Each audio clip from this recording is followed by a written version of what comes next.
नमस्कार, दिन भर की बड़ी खबरों में आपका स्वागत है। मैं हूं आपके साथ आराधना। आज इस बुलेटिन में बात होगी लोकसभा चुनाव के लिए समाप्त हुए चुनाव प्रचार की। प्रचार के अंतिम दिन सभी दलों के आखिरी प्रचार की। देखेंगे पूर्व प्रधानमंत्री मनमोहन सिंह की जनता से खास अपील को, महात्मा गांधी को लेकर दिए बयान पर कैसे घिरे पीएम को, जानेंगे अंतिम चरण से पहले चुनाव आयोग में पीएम के खिलाफ शिकायत को, और बुलेटिन के आखिर में देखेंगे जाने माने कार्टूनिस्ट इरफान की किस खबर पर पड़ी तिरछी नजर। लेकिन दिन भर की तमाम बड़ी खबरों से पहले एक नजर आज की सुर्खियों पर। दिल्ली में जल संकट, आपने लगाया हरियाणा से कम पानी की आपूर्ति का आरोप, सुप्रीम कोर्ट जाएगी दिल्ली सरकार। श्री कृष्ण जन्मभूमि केस में दाखिल याचिकाओं पर हुई सुनवाई, हिंदू पक्ष ने की पूजा की मांग, मामले में 31 मई को होगी अगली सुनवाई।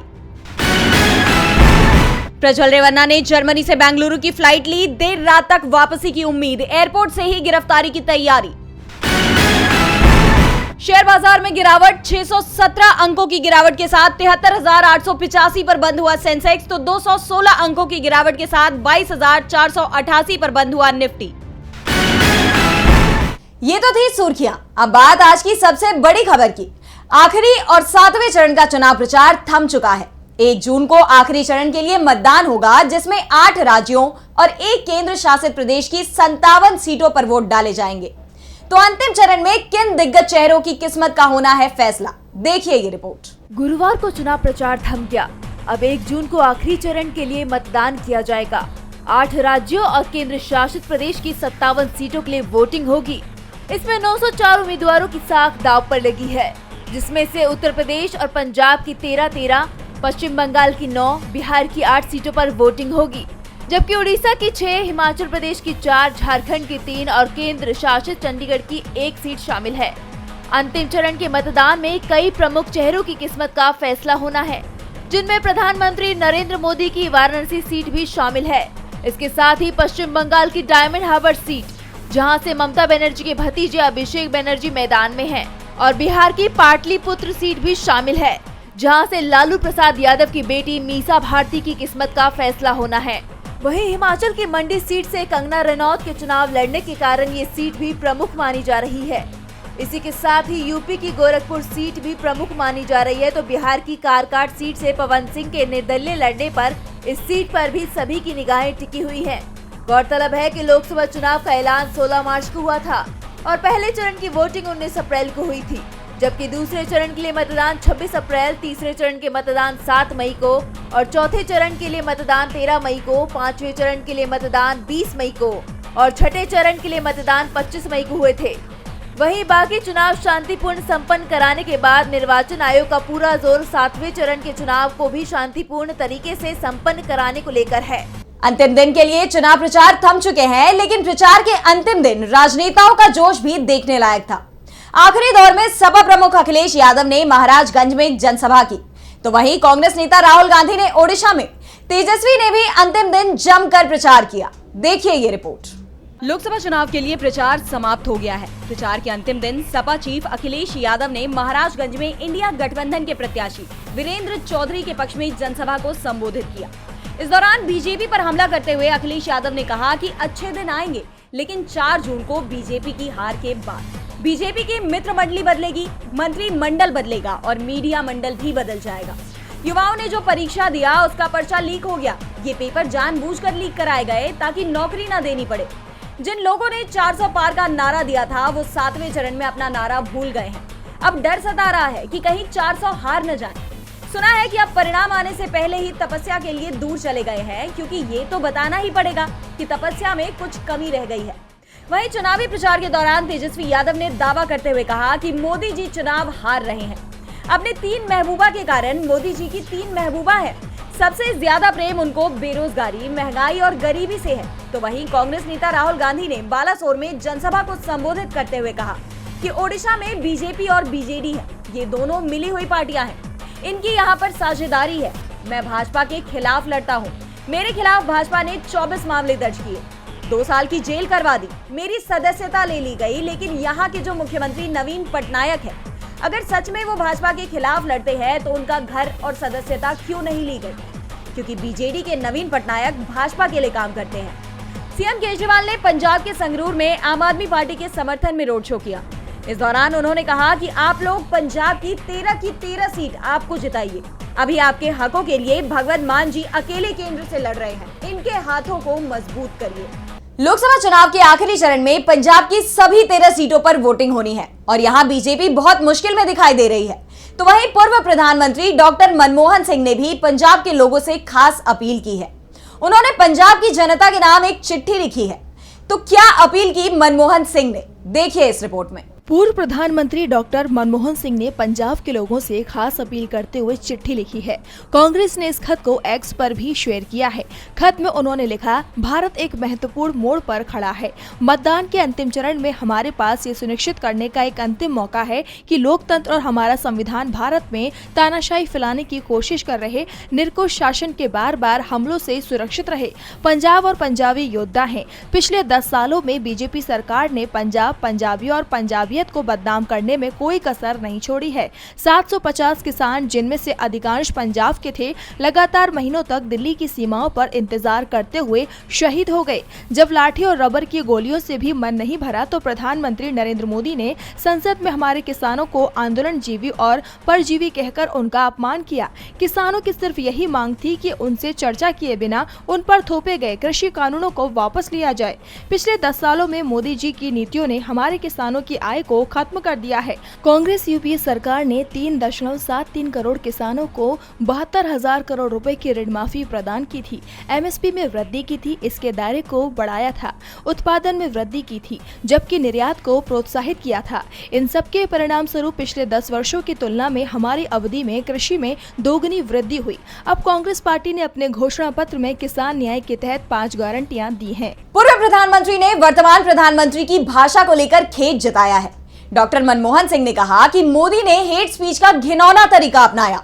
उन्होंने पीएम पद की गरिमा को कम करने का काम किया है। तो वहीं महात्मा गांधी को लेकर अपने एक बयान पर पीएम बुरी तरह से घिरते हुए नजर आ रहे हैं। इंडिया गठबंधन ने पीएम मोदी को घेर लिया है। चुनाव अब अपने अंतिम पड़ाव पर है, लेकिन नेताओं की बयानबाजी अभी भी लगातार जारी है। इस बार पीएम मोदी ने महात्मा गांधी पर ऐसा बयान दे दिया है जिसके चलते अब पीएम मोदी विपक्ष के निशाने पर हैं। इसे लेकर कांग्रेस के राष्ट्रीय अध्यक्ष मल्लिकार्जुन खड़गे ने कहा, मुझे पीएम के बयान को सुनकर इस बात पर हंसी आती है, शायद नरेंद्र मोदी ने गांधी जी के बारे में कभी नहीं पढ़ा।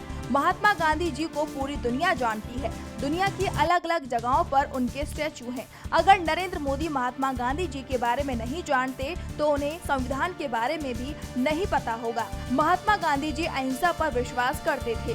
उन्होंने कभी किसी से नफरत नहीं की, लेकिन नरेंद्र मोदी सिर्फ नफरत की बातें करते हैं। उनकी हर बात में नफरत झलकती है। तो वहीं इस मामले में कांग्रेस सांसद राहुल गांधी उन पर एक के बाद एक हमले बोलते हुए ट्वीट कर रहे हैं और पीएम मोदी समेत आरएसएस पर निशाना साध रहे हैं। राहुल ने अब एक वीडियो जारी किया है। इस वीडियो में तंज कसते हुए राहुल गांधी ने कहा, जो लोग नाथूराम गॉडसे के हिंसा के रास्ते पर चलते हैं वे गांधी को नहीं समझ सकते हैं। महात्मा गांधी को किसी शाखा शिक्षित के प्रमाण पत्र की जरूरत नहीं है। इसी के साथ टीएमसी सांसद महुआ मोइत्रा ने पीएम के बयान पर पलटवार करते हुए कहा, 2002 में गुजरात में हुए सांप्रदायिक टकराव से पहले नरेंद्र मोदी को भी कोई नहीं जानता था। बताते चले कि पीएम मोदी ने 28 मई को एक चैनल को दिए इंटरव्यू में ये दावा किया कि महात्मा गांधी के बारे में दुनिया पहले कुछ नहीं जानती थी। 1982 की फिल्म गांधी बनने के बाद महात्मा गांधी को पहचान मिली है। महात्मा गांधी पर अपने विवादित बयान को लेकर पीएम मोदी मुश्किल में फंस गए हैं, तो वहीं उनकी एक और शिकायत चुनाव आयोग पहुंच गई है।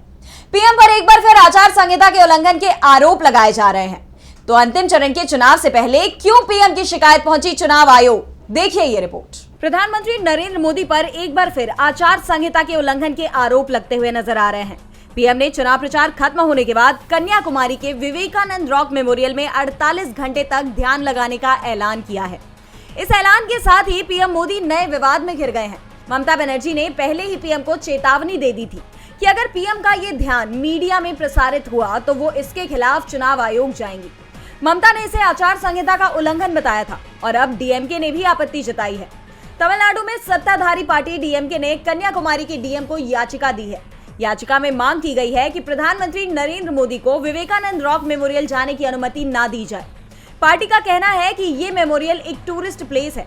पीएम के यहाँ होने से पर्यटकों को दिक्कत होगी। बताते चले कि डीएमके से पहले कांग्रेस, सीपीआई की तरफ से भी पीएम मोदी के दौरे को लेकर शिकायत की जा चुकी है कि उनका ध्यान कार्यक्रम बिना कैमरे के होना चाहिए, इसे टीवी पर टेलीकास्ट नहीं किया जाना चाहिए। सीपीएम तमिलनाडु के सचिव के बालाकृष्णन ने चुनाव आयोग को पत्र लिखा है कि मीडिया ऐसे किसी भी प्रोग्राम का प्रसारण ना करे। पीएम मोदी अगर ध्यान लगाना चाहते हैं तो ये उनकी निजी पसंद है। इसका प्रसारण करने से ये चुनाव की बड़ी प्रचार सामग्री बन सकता है। इन सभी शिकायतों को देखते हुए अब पीएम की ये योजना भी संशय के घेरे में आ गई है। विपक्ष की शिकायतों ने जहां पीएम के लिए मुश्किल खड़ी कर दी है, तो वहीं दिल्ली के राउज एवेन्यू कोर्ट से मुख्यमंत्री अरविंद केजरीवाल के लिए राहत के संकेत मिलते हुए दिखाई दे रहे हैं। केजरीवाल की जमानत याचिका पर आज कोर्ट में सुनवाई हुई, तो क्या कुछ हुआ सुनवाई के दौरान, देखिए ये रिपोर्ट। दिल्ली के सीएम अरविंद केजरीवाल ने राउज एवेन्यू कोर्ट में जमानत याचिका दाखिल की है। राउज एवेन्यू कोर्ट की स्पेशल जज कावेरी बावेजा की कोर्ट में अरविंद केजरीवाल की याचिका पर सुनवाई हुई। इस दौरान कोर्ट ने एक्शन लेते हुए ईडी को नोटिस जारी किया है। इसके साथ ही जवाब देने को कहा है। ईडी की तरफ से पेश एएसजी एसवी राजू ने जमानत याचिका का विरोध करते हुए कहा कि केजरीवाल पंजाब में चुनाव प्रचार कर रहे हैं और मेडिकल ग्राउंड पर जमानत की मांग कर रहे हैं। अब इस मामले में अगली सुनवाई 1 जून को होगी। बता दें कि केजरीवाल ने मेडिकल ग्राउंड पर 1 हफ्ते के लिए अंतरिम जमानत बढ़ाने की मांग की थी। ये याचिका नियमित जमानत के लिए लगाई गई है, जबकि केजरीवाल फिलहाल अंतरिम जमानत पर बाहर हैं और उन्हें 2 जून को सरेंडर करना होगा। 28 मई को सुप्रीम कोर्ट की वेकेशन बेंच ने तत्काल सुनवाई से इनकार कर दिया था। राउज एवेन्यू कोर्ट ने दायर एक अन्य याचिका पर ईडी से इस पर भी जवाब मांगा है। बता दें कि 21 दिन की जमानत 1 जून को खत्म हो रही है और 2 जून को उन्हें सरेंडर करना है। जहां केजरीवाल के मामले में कोर्ट ने ईडी से जवाब मांग लिया है, तो वहीं किसानों के मुद्दे पर पंजाब हरियाणा हाईकोर्ट ने भी हरियाणा सरकार से नाम मांगे हैं। लंबे वक्त से चल रहे किसानों के प्रदर्शन को लेकर पंजाब हरियाणा हाईकोर्ट ने अहम फैसला सुनाया है, जिसे किसानों के लिए बड़ी राहत के तौर पर देखा जा रहा है। तो क्या है कोर्ट का फैसला, देखिए ये रिपोर्ट। किसान अपनी मांगों को लेकर अड़े हुए हैं। पिछले कई महीने से किसान अपनी मांगों को लेकर आंदोलन कर रहे हैं। बीते 21 फरवरी को पंजाब हरियाणा की खनौरी सीमा पर फसलों के न्यूनतम समर्थन मूल्य की गारंटी कानून की मांग को लेकर प्रदर्शन में युवा किसान शुभकरण की जान चली गई थी। इस मामले की जांच अब एसआईटी करेगी। पंजाब हरियाणा हाईकोर्ट ने हरियाणा सरकार को इसके लिए नाम प्रस्तावित करने का आदेश दिया है। सुनवाई के दौरान हाईवे बंद होने की वजह से लोगों को हो रही परेशानी के मुद्दों को लेकर हाईकोर्ट ने हरियाणा व पंजाब सरकार से शंभू बॉर्डर को लेकर जवाब तलब कर लिया है। किसानों ने आरोप लगाया है कि शुभकरण की जान प्रदर्शन में हरियाणा पुलिस के जरिए चलाई गई गोली से गई थी। इस मामले में पंचकुला निवासी एडवोकेट उदय प्रताप सिंह ने हाईकोर्ट में याचिका दाखिल कर जांच की मांग की थी। हाईकोर्ट ने मामले की सुनवाई के दौरान कहा कि जांच उच्च स्तर के पुलिस अधिकारियों को सौंपी जानी चाहिए। साथ ही अगली सुनवाई पर हरियाणा सरकार ऐसे अधिकारियों के नाम प्रस्तावित करे जिन्हें एसआईटी में शामिल किया जा सके। हाईकोर्ट ने लंबे वक्त से बंद हाईवे पर कहा कि इस प्रकार हाईवे को इतने लंबे वक्त के लिए कैसे बंद रखा जा सकता है। हाईकोर्ट ने हरियाणा व पंजाब सरकार को अगली सुनवाई पर इस बारे में पक्ष रखने का आदेश दिया है। और बुलेटिन के आखिर में देखते हैं जाने माने कार्टूनिस्ट इरफान की किस खबर पर पड़ी तिरछी नजर।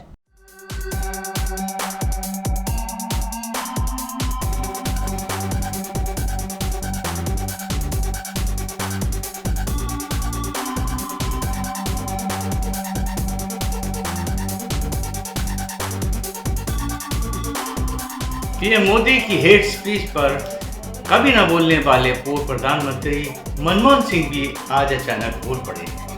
उन्होंने कहा कि प्रधानमंत्री नरेंद्र मोदी ने अपनी हेट स्पीच से एक घिनौना काम किया है, जो कि अभी तक किसी भी प्रधानमंत्री ने नहीं किया हो। वैसे मनमोहन सिंह जी के ऊपर रिमोट कंट्रोल से बोलने का आरोप लगता था, लेकिन अब लगता है कि दरअसल में रिमोट की जरूरत किस प्रधानमंत्री को होना चाहिए।